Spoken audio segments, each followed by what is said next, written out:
दुर्लभ गुरु संकेत हैं, दुर्लभ तत्पालन, दुर्लभ तम गुरु चरण में है समाधि धारण।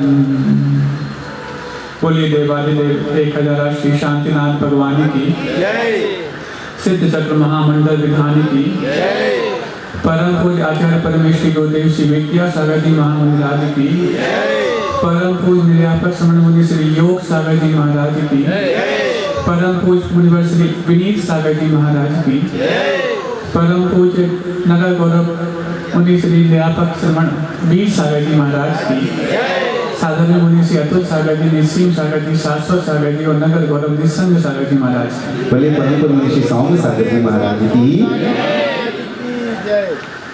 आप लोग की पूजा भक्ति आराधना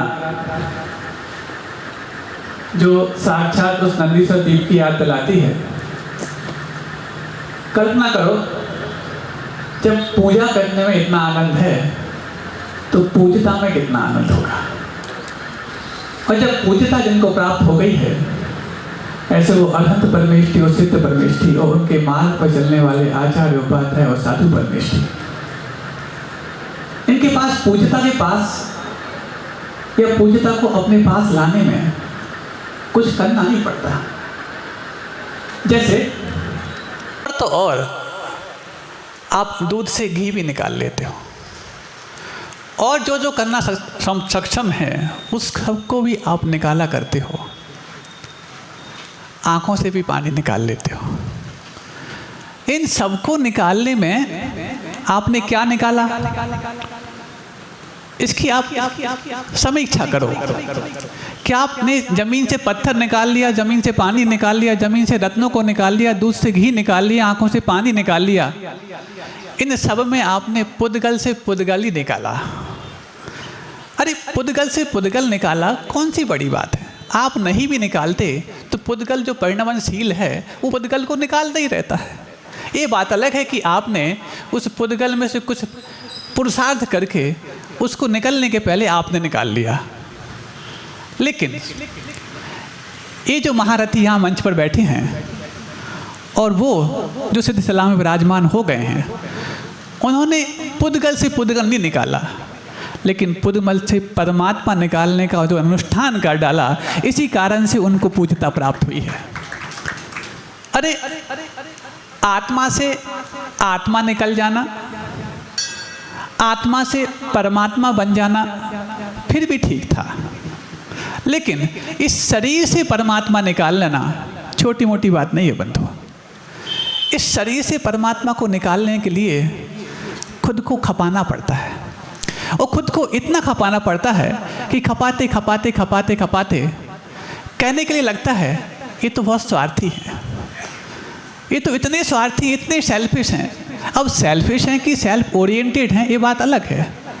आज एक बहुत आम धारणा है कि परोपकार के इस क्षेत्र में कुछ दान धर्म किया जाए तो बात समझ में आती है, लेकिन ये विधानों में इन मंदिरों के लिए, इन सब के लिए धन निकलवाना कौन सी बड़ी बात है। वो क्या कर लेते हैं निकाल करके। आज मैं इसी बात को लाना चाहता हूँ कि उन्होंने तो पुद्गल से परमात्मा निकाल लिया, उन्होंने तो शरीर से परमात्मा को बाहर निकाल कर रख दिया, और आपको इनमें से परोपकार और स्वार्थ के बीच की जो मुहिम है उसमें से सही चीज़ को निकालना संभव नहीं हो पा रहा। परोपकार की बात की जाती है, सोचो जब परोपकार के लिए साक्षात कोई चीज़ ज़रूरतमंद के लिए ज़रूरत दी जाए या आवश्यकता पड़ने पर आवश्यकता की पूर्ति करती जाए, इसको तो आप परोपकार मानते हो बंधु। लेकिन और भी कुछ परोपकार की चीज़ों को आप मानते हो। कोई यदि परोपकार को दर्शाने वाली कोई मूवी निकली हो, उस मूवी में करोड़ों का बजट लगा हो, उसको देख करके कई परोपकारी खड़े हो गए हों, तो उस मूवी में करोड़ों का जो बजट लगा है उसको आप वेस्टेज ऑफ मनी मानते हो कि इन्वेस्टमेंट ऑफ मनी मानते हो? बताओ। जिस मूवी को देख करके आपने परोपकार सीख लिया हो और कई लोगों को परोपकार करने का मादा मिल गया हो, ऐसे उस मूवी में इन्वेस्टमेंट करोड़ों का होता है। और कुछ मूवीज़ तो ऐसी होती हैं जिनमें इन्वेस्टमेंट पूरा स्वार्थ का होता है और संदेश पूरा परमार्थ का निकलता है। उनको भी आप परोपकार की मूवी मान करके क्लीन चिट दे दिया करते हो बंधु। जिनमें काम करने वाले कैरेक्टर जिनके पास कोई परोपकार का लक्ष्य नहीं, लेकिन उन कैरेक्टर्स के कैरेक्टरिस्टिक्स को देख करके आपने यदि परोपकार सीख लिया है तो उसको आप ये मानते हो कि ऐसी मूवी बनना चाहिए। इनमें यदि पैसा खर्च किया जाए तो सार्थक होता है। जिनमें करने वाले जो काम कर हैं या कारीगर हैं या कलाकार हैं, उनको इसका कोई मतलब नहीं, कोई इसका मकसद नहीं। उसके बावजूद भी उनको भी आप शाबाशी देते हो, उनको भी पैसा लौटाते हो और उनको देख करके बरसों तक उनके कामों को याद करने का अपने जीवन में संदेश लेते हो। अरे जिनके जीवन में परोपकार नाम का पाव ही नहीं है, उनकी उस इतने बड़े लाखों करोड़ों का बजट आप यूं ही उनके लिए शाबाशी के साथ लिख देते हो। और जिनके जीवन में पूरा का पूरा जीवन परोपकारमय हो चुका है, ऐसे उन जिनालयों में सोचो, गुरुदेव यदि आपका रामटेक तीर्थ नहीं होता तो क्या 5-5 चातुर्मास करते? बताओ। अच्छा, आपके पास ऐसी कौन सी वो खूबी थी, आपके पास ऐसी वो कौन सी संपत्ति थी जिस संपत्ति को, जिस वैभव को देख करके आत्म वैभव को प्राप्त करने वाला वो गुरुदेव का समोसरण आपके नागपुर और रामटेक आता? सिर्फ मात्र एक तीर्थ था।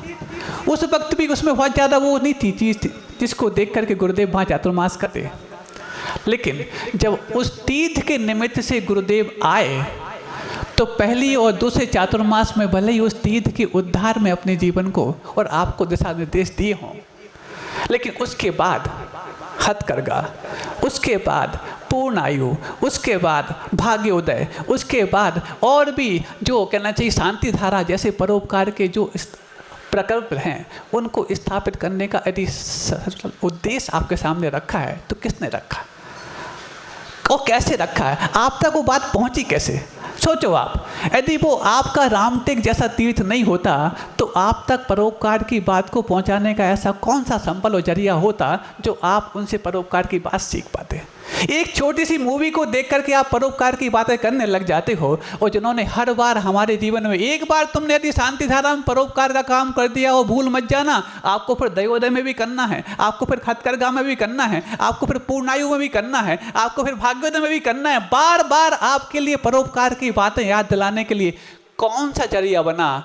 एकमात्र आपका रामटेक तीर्थ। तो रामटेक तीर्थ में जिनने इन्वेस्टमेंट किया है, क्या बताओ उन्होंने परोपकार के क्षेत्र में इन्वेस्टमेंट नहीं किया क्या? अब एक छोटी सी मूजी जिनके जीवन में कोई परोपकार के भाव नहीं होते, लेकिन उनके संदेश को देख करके आप परोपकार की बात और इन्वेस्टमेंट करने लग जाते हो। इनके जीवन पूरा का पूरा जीवन परोपकारमय हो गया हो और परोपकार के अंदर वो दया भाव प्रकट हो रहा है, तब तो रैली पटनागंज से 600 किलोमीटर दूर चल करके सिरपुर में जाकर के विराजमान हुए हैं। और इस चातुर्मास में आपको एक और नया कीर्तिमान स्थापित होते हुए दिख जाएगा कि परोपकार का एक और नायाब तोहफा गुरुदेव ने हम सबको दे दिया है। ऐसे परोपकार के काम किस निमित्त से होते हैं? वो सिरपुर तीर्थ नहीं होता तो क्या गुरुदेव वहां पहुंचते? रामटेक तीर्थ नहीं होता तो गुरुदेव वहां पहुंचते? अरे जिस रामटेक में जैन समाज नहीं है तो भी पूरे जैन समाज को, भारतवर्ष की जैन समाज और दुनिया भर की जैन समाज और सारी समाजों को परोपकार का संदेश देने का वो साधन बन गया रामटेक तीर्थ। तो जहां पर इतनी बड़ी जैन समाज है, परवारपुरा और पूरी नागपुर, और वहां पर यदि ऐसे तीर्थ नहीं हुए तो आपको परोपकार की याद दिलाने के लिए कौन संत आएंगे, कौन विद्वान आएंगे, कौन साधु आएंगे? ये आप ये मत समझना कि परोपकार का काम नहीं है। ये तो परोपकार का बहुत बड़ा केंद्र स्थापित होने जा रहा है, जिस केंद्र के जरिए ही आपको एक बार परोपकार करने के बाद आप भूल ना जाओ, एक बार परोपकार करने के बाद आप याद रखना बंद ना कर दो।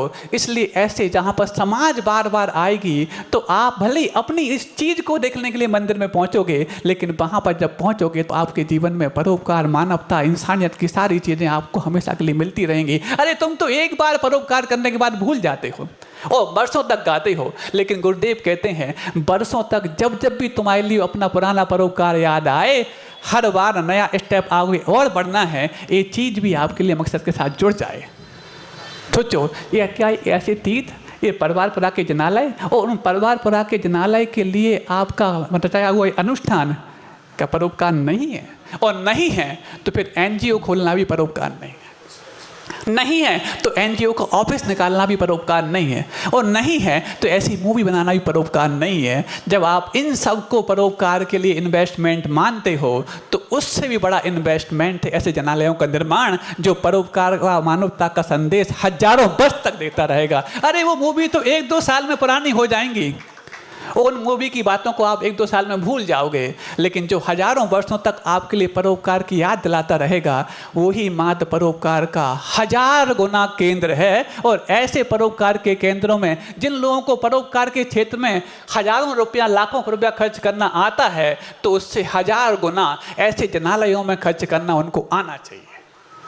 और यदि बात छोटी है तो आप उसको भूल जाना, और यदि बात मकसद की है और मुद्दे की है तो उसके लिए आपकी अनुमोदना अनिवार्य है। सोचो, जब आप सीढ़ी चढ़ते हो तो इस मंदिर में भी देखो सामने रेलिंग लगी हुई है। सीढ़ी चढ़नी होती है तो रेलिंग का सहारा लेते हो, और हम अपने जीवन में पूज्यता लाना चाहें वो पूजन ना करें। अरे पूजन तो वो रेलिंग है जो आपकी पूज्यता के भाव को प्रकट करने के लिए, वो पूज्यता के मकसद को ऊपर चढ़ने के लिए सहारा बन जाया करती है। जैसे कि आटे में, आटा कौन खाता है बताओ बंधु, यदि नमक ना हो तो? आपको आटे का असली स्वाद पता ही नहीं है। तो जैसे वो आटे में नमक डाल करके आटे का स्वाद बढ़ जाता है, ऐसे इस पूजन में ऐसे जनालयों के लिए धन का दान करने से उस पूजन का स्वाद बढ़ जाता है। वैसे तो हम पूजन कर ही लिया करते हैं बंधुओं, लेकिन पूजन और विधान करने के पश्चात यदि उसमें ऐसे अनुष्ठानों के साथ साथ उन हजारों वर्ष को स्थापित होने वाले जनालयों के लिए हमारा धन अर्पण हो जाए तो कितना आनंद नहीं आएगा। बंधुओं, बात बहुत सारी है परोपकार के बारे में। मैं सोच रहा था कि एक आध दिन बहुत घंटों बोलूँगा, लेकिन मैं घंटों की बात मिनटों में कर रहा हूँ। आपको इस बात को घंटों तक चिंतन अवश्य करना है ताकि मेरी बात घंटों तक बोली जा सके। बहुत बात आती है, और यहाँ पर परोपकार के रूप में बहुत सारे काम भी चल रहे हैं, हम देखते रहते हैं, सुनते भी रहते हैं। उन लोगों की बात मैं आपके सामने रखना चाह रहा हूँ क्योंकि वो आकर के हमारे पास ऐसे रखते हैं। हम सोचे कि एक एक व्यक्ति को एक बात में कब तक समझाएं, जब सभा होगी तो उस समय समझा दिया जाएगा। तो वो एनजीओ खोलते हो जब आप, तो एनजीओ जब खोल लेते हो तो आपके उस एनजीओ के मान लो अच्छे तरीके से काम चल रहे हैं तो आपकी टीम बढ़ने लग जाती है, और जब टीम बढ़ती है तो टीम बढ़ेगी तो आपके लिए प्लानिंग्स के लिए मीटिंग्स भी करनी पड़ेंगी, और बार बार जब मीटिंग करते हो तो आज इसके घर पे करते हो, कल उसके घर पे करते हो, परसों उसके घर पे करते हो, तो किसी ने सलाह दे दी अरे बार बार किसी के घर में जाके मीटिंग करना और उनकी प्राइवेसी में दखलंदाजी करने की बजाय एक ऑफिस खोल लो ताकि हम अच्छे से प्लानिंग्स कर पाएँ और उन प्लानिंग को अंजाम दे पाएँ। तो तीसरा कहता है अरे तुम जितना ऑफिस की बिल्डिंग तैयार करने में पैसा खर्च करोगे उससे अच्छा तो परोपकार और कर लो। तो एक अनुभवी और समझदार व्यक्ति कहता है अरे मूर्ख, किसी के घर में जाकर के उनके लिए किचकिच कराने की अपेक्षा एक ऑफिस खोल लो जहाँ तक वर्षों तक हम परोपकार की प्लानिंग कर लाएं और प्लानिंग को अंजाम दे पाएँ। तो उसको तुम वेस्टेज ऑफ मनी नहीं मानते, इन्वेस्टमेंट ऑफ मनी मानते हो। तो वहाँ पर तो आपके परोपकार के भाव और योजनाओं के लिए आपने मात्र वहाँ पर आपने वो ऑफिस खोलने की मंजूरी दे दी। यहाँ पर तो आपके भाव, आपके संकेत, आपके संदेश और बार बार ये करना है। आप तो किसी एक क्षेत्र में एक बार करके और हजारों दिनों तक याद करने की बात कहते हो, वहाँ पर तो एक दिन में भी आपको हजारों बार आपको परोपकार के क्षेत्र और परोपकार के कार्य दिखाए जाएंगे। कैसे दिखाए जाएंगे? धम्मो दया विशुद्धो, परस्परोपग्रहो जीवा नाम, अहिंसा परमो धर्म। ये सूत्र क्या बोलते हैं बंधु? क्या ये परोपकार के सूत्र नहीं है? अरे अहिंसा करने से तुम्हारे लिए क्या हो जाएगा? अहिंसा तुम यदि कर लोगे तो सामने वाले जीव के लिए क्या से क्या नहीं हो जाएगा। एक दृष्टांत सुन लो। एक किसी समुद्र पर एक व्यक्ति गया और समुद्र की लहरों के साथ साथ स्टारफिश होती है ना, नाम सुना हमने स्टारफिश का?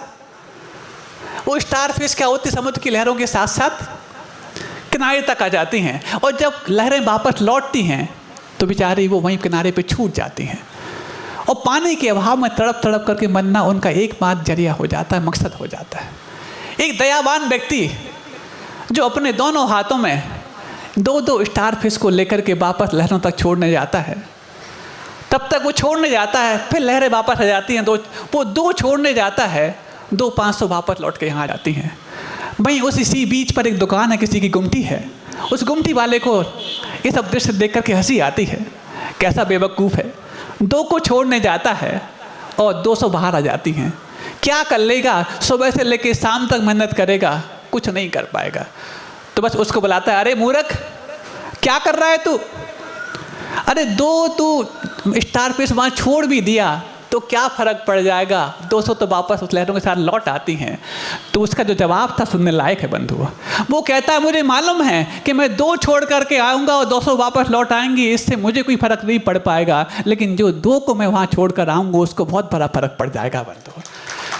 ऐसे ही आपके जीवन में बार बार अहिंसा पालन करनी है। अहिंसा के ऐसे प्रतीक, अहिंसा के ऐसे प्रतिमान आपके सामने जब बार बार आएंगे तो आपके जीवन में भी दिन में एक बार तुम, अरे मैं कम से कम आज अनावश्यक संकल्पी हिंसा तो ना करूं, आज मैं अनावश्यक आरंभी हिंसा तो ना करूं, आज मैं अनावश्यक उद्योगी हिंसा तो ना करूं, और आज मैं विरोधी हिंसा तो पूर्णतः छोड़ दूं।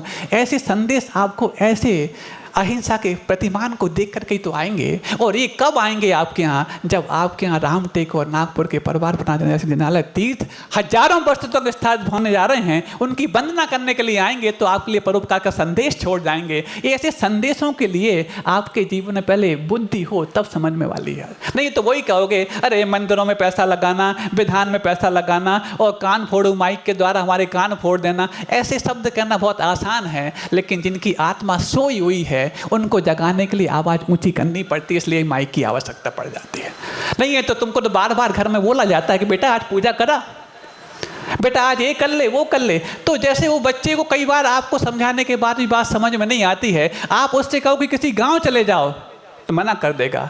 अरे जो शहरों को भी जाने के लिए आपकी बात नहीं मानता, वो किसी गांव में जाने के लिए कैसे मान जाएगा। लेकिन जब उसको कह देते हो तुम कि जाओ बेटा गांव में अपना एक फार्म हाउस है, तो अपना फार्म हाउस है ऐसा मान करके वो गांव में भी चला जाता है। ऐसे ही आप उनको मंदिर भेजोगे, आज तो फिर भी जा रहे हैं, आपकी बात सुन लेते हैं आपके बच्चे, आज से 10-50 साल बाद तो वो माहौल आने वाला है जब आप मंदिर कहोगे तो मंदिरालय की बात वो करेंगे।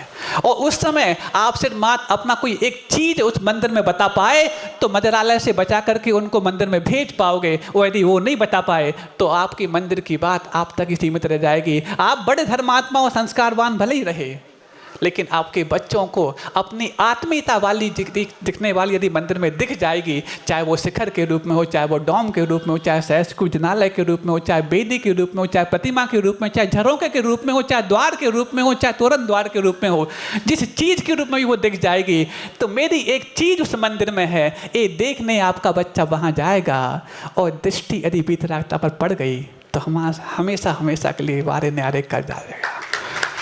ये परोपकार के क्षेत्र हैं, ये संस्कार के इन्वेस्टमेंट हैं। आपके धन का वहाँ पर लगवाना नहीं। अरे हमने परसों ही कहा था कि आपका धन तो आप लगाओ भी नहीं तो लग जाता कहीं ना कहीं, भीख में लग जाता, भेंट में लग जाता, टैक्स में लग जाता, उपभोग में लग जाता और कई प्रकार के और उपहार में लग जाता।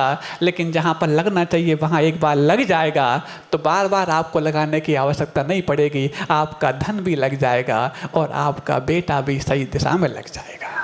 आपके बच्चों को, आपकी पीढ़ियों को सही दिशा में लगाने के लिए परोपकार के केंद्र हैं। जिन जिन के मन में परोपकार की बात आती है, आज की बात उन तक पहुंच जाए। और भी बहुत बातें मैं करता रहूँगा, लेकिन बहुत दिन से सोच रहा था बोलूं, लेकिन यहाँ पर आते मैं भूल जाता था। आज पता नहीं आज आपका सही परोपकार का दिन आया है कि मैं अपनी बात नहीं कह रहा हूँ, आपकी बात कह रहा हूँ, क्योंकि आपके श्रावकों को एक काम है। आप लोग को लगता है महाराजों के काम है, मंदिर बनाना महाराजों के काम है। अरे श्रावकों के ही काम है, ये तो आपको करना चाहिए था। आपके सहयोग के लिए 6-6 मुनिराज और 4-4 क्षुल्लक महाराज आ गए। आपको प्रयोग करना है, सहयोग ये करेंगे, लेकिन आपको लगता है कि इनको करना है सहयोग हम करें, हमको कुछ नहीं करना, हम लोग तो चले जाएंगे दिवाली के बाद, और पता नहीं स्थापना के पहले यदि कुछ हुआ तो घबराना नहीं, क्योंकि आपने इतनी भक्ति बढ़ा ली है तो शायद संभव है कि स्थापना आप करा ही लोगे, और स्थापना यदि करा लोगे तो स्थापन भी होगा और निष्ठापन भी होगा। तो निष्ठापन के बाद तो हम चले जाएंगे, लेकिन उसके बाद आपका मंदिर कौन उपयोग करेगा? आप ही तो करोगे, आपकी पीढ़ियाँ ही तो करेंगी। और आपकी जब पीढ़ियाँ वहाँ जा कर के अपने जीवन को, अपने आदर्श को देख करके खुद को यदि एनालाइज करेंगी तो उनके मन में भी भाव पैदा हो जाएगा। सोचो, जब आप बाजार में निकलते हो तो बाजार में निकलते वक्त आपके मन में क्या भाव आते हैं? मैं किससे मेल खाता हूँ?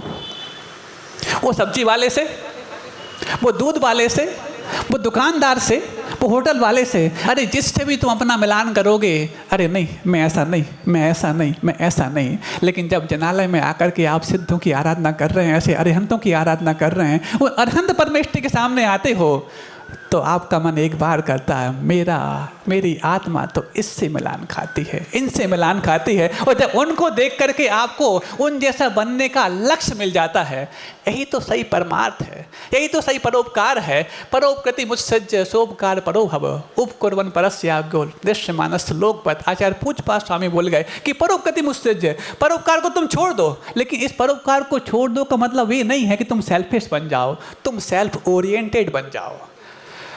आत्म केंद्रित और स्वार्थी होने में बहुत बड़ा अंतर है बंधु। स्वार्थी होना संसार को बढ़ाना होता है और आत्म केंद्रित होना संसार को घटाना और खत्म करना होता है। तो संसार को तो खत्म करना है, लेकिन जब आप संसार को खत्म करने के लिए आत्म केंद्रित हो जाते हो, तो आपको देख करके हर व्यक्ति को जो आत्म केंद्रित होना आता है, यही तो परोपकार है, यही तो परोपकार है। और इस परोपकार के लिए ऐसे गुरुओं को आपके इन जिनालयों के निमित्त से वहाँ आना पड़ता है।